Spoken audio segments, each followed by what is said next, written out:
youngest of 3 children, Tito Mboweni was born in Zanin on the 16th of March 1959. The son of a chef and product of a stable, happy childhood spent in the Limpopo province, Tito Mboweni's awareness of South Africa's injustices was greatly sharpened as a scholar and university student in the late 1970s. In 1977, Mboweni attended Bankuna High, a boarding school, where he quickly learned that only hard work would lead to success. The young Mboweni was well aware of South Africa's anti-colonial struggles, particularly on visits to Johannesburg. Here, policemen routinely harassed the family, arousing them at night to inspect their passbooks.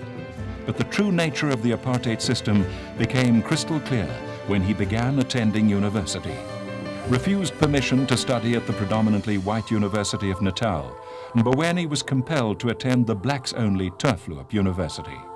With predominantly Afrikaans lecturers, Mboweni describes his experiences here as academic terrorism. The harsh and disparaging attitude of the lecturers, combined with the generally oppressive campus environment, where no SRC was permitted, resulted in the heightened political consciousness of Mboweni and his friends. After a brief stint at the University of the North between 1979 and 1980, where he registered for a Bachelor of Commerce degree, Mboweni, seeing no alternative, left South Africa for Lesotho. Here he studied and worked with the ANC structures for 5 years, becoming an activist for the party in many capacities. In 1985, he obtained a Bachelor of Arts, honours equivalent degree, in Economics and Political Science from the National University of Lesotho. In 1987, he obtained a Master of Arts degree in Development Economics from the University of East Anglia in England. During this time, he worked virtually every weekend, campaigning for full sanctions to be imposed against South Africa. He returned to South Africa in May 1990, becoming one of the Department of Economic Planning's most visible office holders. Tito Mboweni was a member of the ANC's National Executive and National Working Committees, and was also chairperson of the National Executive Committee's Transformation Committee, which coordinated the development of ANC economic policies.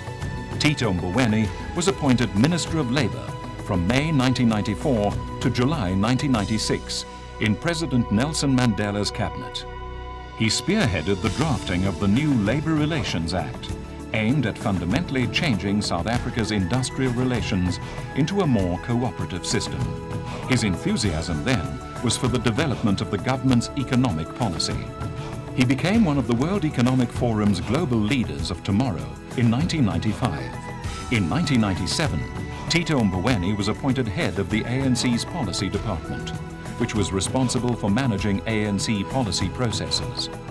He joined the South African Reserve Bank in July 1998 as advisor to the governor, and resigned all of his elected and appointed positions within the ANC. In August 1999, he was appointed governor of the South African Reserve Bank. During his tenure, he was appointed honorary professor of economics at the University of South Africa and professor extraordinary in economics by the University of Stellenbosch. In 2001, the University of Natal awarded the governor the degree of Doctor of Economics honoris causa. The governor was also elected Chancellor of the University of the Northwest in 2002. Tito Mboweni is nothing if not his own man.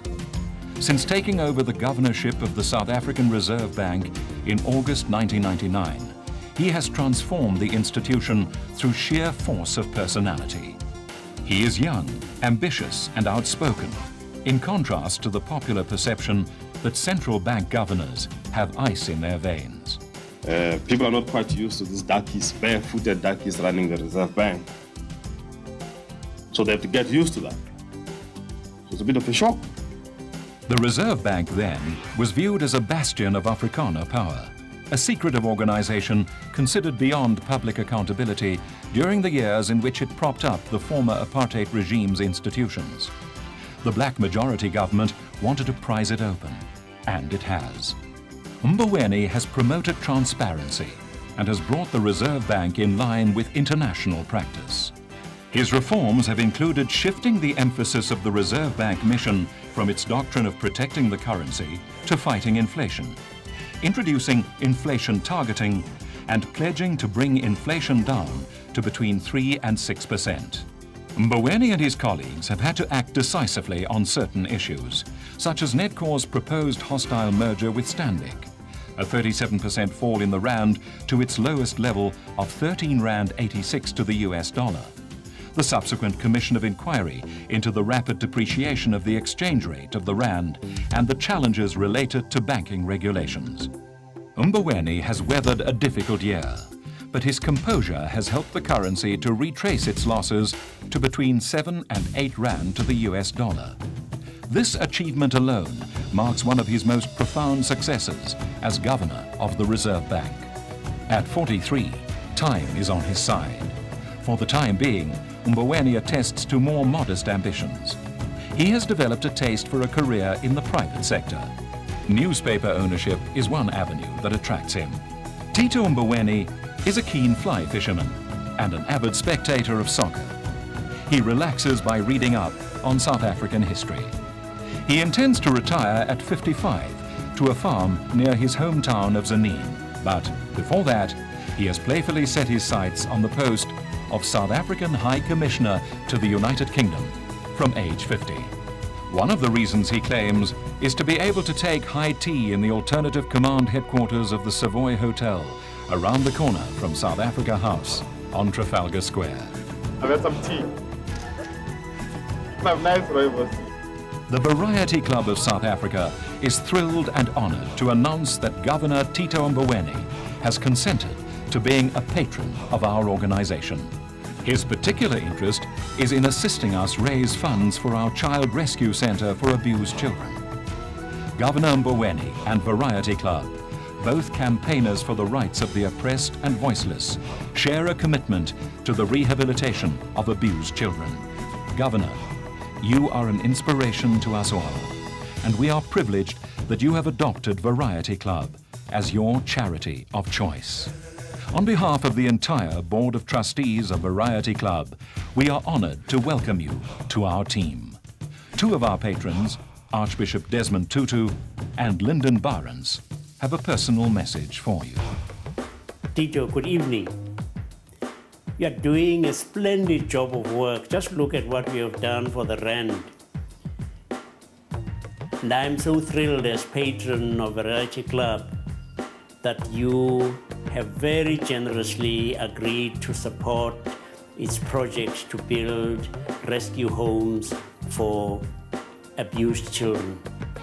You even wear suits these days, you know. Wonderful. God bless you. To our Governor Tito Mboweni, we welcome you to the Variety Club, and we are really privileged that you chose to be part of this team.